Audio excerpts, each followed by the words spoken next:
च सुरेन्द्रे च कौशिके पाद संस्पृशि निर्विशेष मनस्काय श्री वीरस्वामिने नमः। भगवती सूत्र के 9वें शतक में बताया गया है, स्वयं भन्ते नेर इया नेर इएषु उपवज्जन्ति असयं नेर इया नेर इएषु उपवज्जन्ति गंगेया स्वयं नेर इया नेर इएषु उपवज्जन्ति नो असयं नेर इया नेर इएषु उपवज्जन्ति से केनठेनं भन्ते एवं बुच्चै स्वयं नेर इया नेर इएषु उपवज्जन्ति नो असयं नेर इया नेर इएषु उपवज्जन्ति गंगेया कम्मोदयेनं कम्म गुरुयत्ताये कम्म भारियत्ताये कम्म गुरु संभारियत्ताये अशुभाणं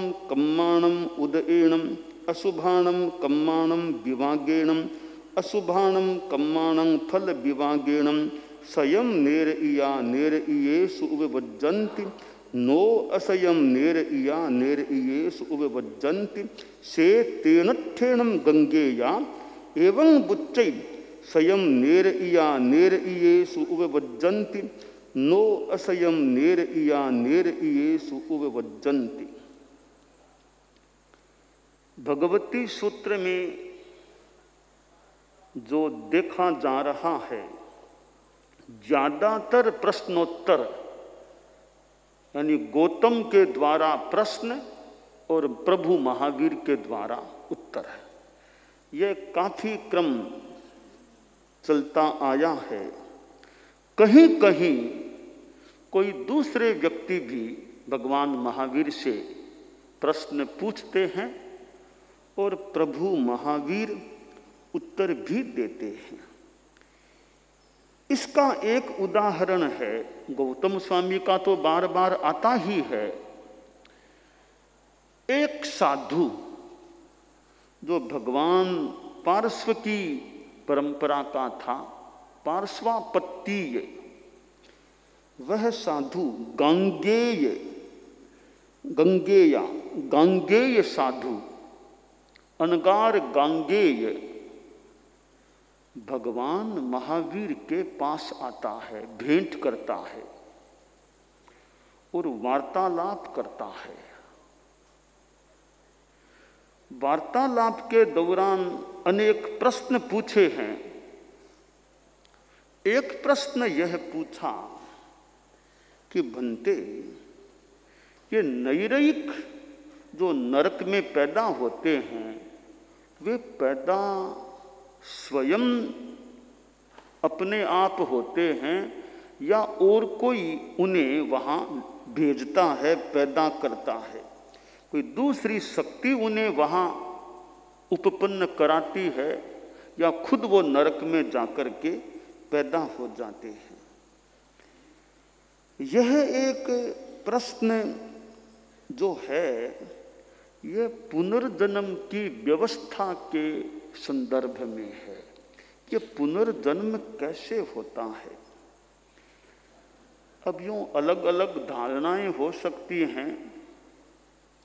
यहाँ आगम में और व्याख्या में जो बताया गया है उसके अनुसार कि यह जो पुनर्जन्म की व्यवस्था है वह स्वतः संचालित है या परतः संचालित है।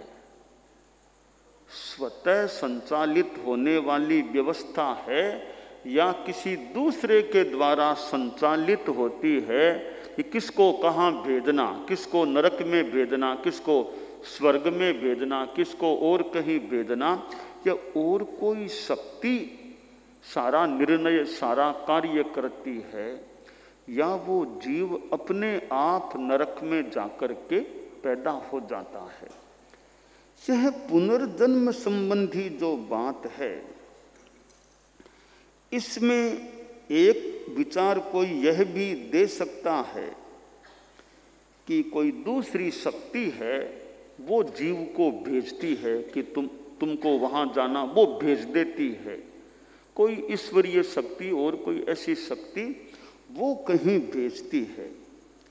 तो प्रश्न होता है कि अगर कोई शक्ति मान ले, यानी अगर हो तो किसको कहाँ भेजेगी?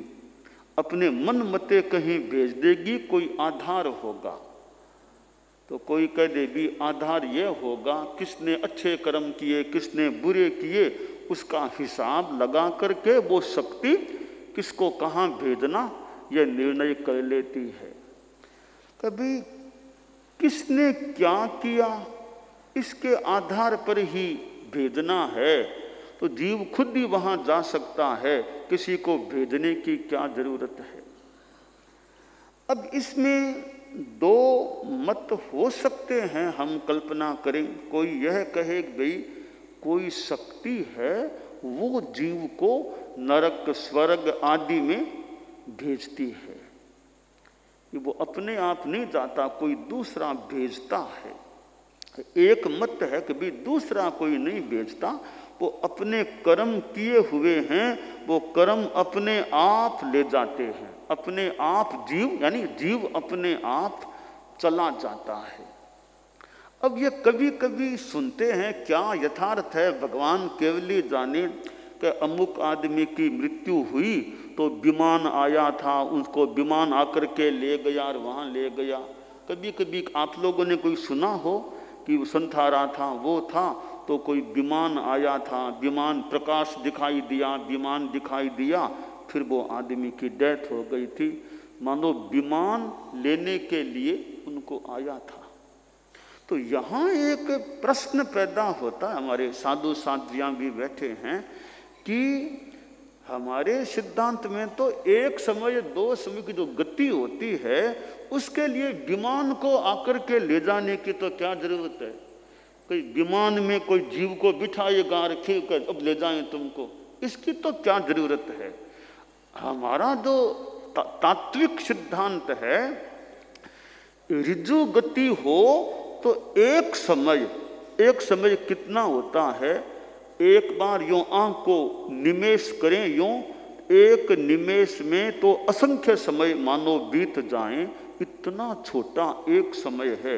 इतने में जीव यहाँ से सीधा मोक्ष में पहुंच जाता है। तो इतना अल्प समय है, उसमें कोई विमान आकर के जीव को ले जाएगा, इस बात का तो क्या कैसे संगति हो? तो मन में मेरे ये आया कि ऐसा कोई होता भी हो, विमान आता भी हो, तो ऐसा हम कल्पना कर लें कि वो स्वागत करने के लिए विमान आया, विमान स्वागत के लिए आया है। कैसे? कि जैसे कई बार मान लो हमारे संत लोग हैं और कल्पना करो यहाँ से कांदीवली जाना है, कल्पना करो तो कांदीवली जाना, तो कांदीवली के लोग सुबह ही यहाँ आ गए कि हम साथ चलेंगे कि ले जाएंगे, सुबह ही यहाँ आ गए। तो मानो कि वो एक स्वागत कर देते हैं, वो किसी आत्मा को स्वर्ग में जाना है। कल्पना करें तो कोई जीव वहाँ जाकर के मानो ऊंची पोस्ट पर बैठेगा, कोई पद पर आएगा, तो वहाँ के जो देव हैं वो जानते हैं कि कुछ समय बाद हमारे यहाँ ऐसी आत्मा आएगी जो हमारी मालिक बनेगी, मुखिया बनेगी, इंद्र बनेगी और कोई पद पर आएगी। हम जाएं, उनका जाकर के स्वागत करके अच्छी तरह उनको वो फिर यहाँ आए। तो हो कल्पना है ऐसे वो देव उस महान आत्मा, पवित्र आत्मा का मानो स्वागत करने के लिए कोई विमान के रूप में लेकर आ जाएं। फिर आत्मा तो सीधी जाती है, विमान के वो देव आकर उन्होंने एक सामने आकर स्वागत कर दिया, फिर वो आत्मा, ऐसी कोई कल्पना हो सकती है। बाकी विमान में बिठा करके ले जाएं, यह बात तात्विक बात के अनुसार इतनी संगत नहीं बैठती है संभवतः। तो मुनि गांगेय, अनगार गांगेय ने भगवान महावीर से प्रश्न यह किया है कि जो जीव नरक में पैदा होता है नैरयिक, वो स्वयं ही पैदा हो जाता है या अस्वयं दूसरा कोई उसे वहां पैदा करता है। तो इस संदर्भ में भगवान महावीर ने जो उत्तर दिया कि गांगेय तो नैरयिकों में पैदा होता है, वो स्वतः उपपन्न होता है, परतः उपपन्न नहीं होते। तो जो भी जीव नरक में पैदा होते हैं वे स्वयं अपने यानी कर्मों के अनुसार जाते हैं। तो प्रश्न किया कि वो स्वतः कैसे चले जाते हैं। अगला उत्तर दिया कि गांगेय कर्म के उदय, कर्म की गुरुता, कर्म का उदय है। अकर्म आत्मा तो नरक में जाती नहीं है, सकर्म आत्मा ही जाएगी। और कर्मों की गुरुता भारीपन है, नरक में जाएगा, थोड़े भारी कर्म होंगे पाप के तब नरक में जाएगा, हल्का होगा तो नरक में नहीं जा पाएगा। तो कर्मों की गुरुता, जो भी कर्म की भारिकता, कर्म की गुरु संभारिकता, और खास बात है अशुभ कर्म का उदय है। अशुभ कर्म का उदय, अशुभ कर्म का विपाक, अशुभ कर्म का फल विपाक, इन कारणों से किसी दूसरे को ले जाने की जरूरत नहीं है, वो आत्मा स्वयं नीचे यानी नरक में चली जाती है। तो यह जो पुनर्जन्म का सिद्धांत है कि कोई आत्मा जाती है, वो स्वयं जाकर पैदा होती है, किसी दूसरे को ले जाने की, एक व्यवस्था करने की वो अपेक्षा नहीं, वो अपने आप आत्मा अपने स्थान पर यानी नरक में जाने वाली आत्मा नरक में चली जाती है। अब इसी प्रकार किसी को देवगति में पैदा होना है तो देवगति में कैसे होती है। तो कहा भी देवगति में पैदा होना है तो स्वयं पैदा हो जाती है, दूसरे को ले जाने की जरूरत नहीं है। देवगति में पैदा होगी तो थोड़े कारण अलग हैं। कर्म की विशुद्धि, कर्म विशुद्धि, शुभ कर्म का उदय, शुभ कर्म का विपाक, नरक में जाने के लिए अशुभ कर्म, स्वर्ग में जाने के लिए शुभ कर्म, ये इतना कुछ अंतर है। यूं ये जो जीव पैदा होते हैं और ये पृथ्वी काल में भी पैदा होंगे, स्वयं होंगे, दूसरा पैदा नहीं करता। तो पुनर्जन्म का सिद्धांत और आगे जाना होता है तो किस रूप में वो जाता है। तो यह भगवती सूत्र में पुनर्जन्म के बारे में, जीवों की उत्पत्ति के बारे में अनेक यूं बातें बताई गई हैं। तो गांगेय मुनि ने जो जिज्ञासा की और भगवान महावीर ने जो उत्तर दिया, उसका सारांश है कि स्वयं आत्मा जाकर पैदा होती है, दूसरा कोई ले जाने वाला, पैदा करने वाला नहीं, खुद पैदा होती है। तो गांगेय ने यूं अनेक प्रश्नोत्तर हुए गांगेय के भगवान महावीर के साथ। तब उत्तरों को सुना तो गांगेय मुनि को लगा कि ये गुरुजी कोई सामान्य नहीं है, ये सर्वज्ञ हैं। गंगे ये अणगारे समणम भगवम महावीरम पच्चभिजानई सब्बन्नुम सब्बदरिसिम, यह पहचान लेता है कि ये भगवान महावीर कोई सामान्य साधु नहीं हैं, ये सर्वज्ञ हैं, सर्वदर्शी हैं। तो अब वह गांगेय भगवान महावीर को वंदन करता है, प्रदक्षिणा करता है, वंदन नमस्कार करता है। क्योंकि अब वंदन नमस्कार भी जब तक पहचान न हो तब तक तो कैसे करें। तिखुतो आदि से वंदन करना है, अभी पहचान हो गई ये बहुत बड़े संत हैं, सर्वज्ञ हैं, अब हम वंदन करें। तब तक यह पता न चले कि ये एकदम अच्छे साधु हैं तो मान लो व्यवहार में थोड़ा कोई आदमी यूँ कर ले, विधिवत यूँ वंदन करना नहीं भी करे। तो इसीलिए अब अनेक संप्रदाय हैं, तो कईयों से मिलना हुआ तो व्यवहार में यूँ व्यवहार निभाना हो तो शिष्टता के नाते मान लो ओम अरहम ओम अरम ऐसा तो हो गया। प्रत्युत्थों से वंदन तो हर किसी को करना कैसे हो, क्योंकि जिनके प्रति श्रद्धा है, जिनको साधुता के रूप में मानते हैं, स्वीकार करते, उनको तो तिखुत्तों से भी वंदन कर लें। बाकी हरेक को तो यूँ तिखुत्तों से वंदन करने की विधि नहीं। तो गांगेय ने भगवान महावीर को तिखुत्तों से बातचीत कर ली, तिखुत्तों से यानी वंदन किया और बोला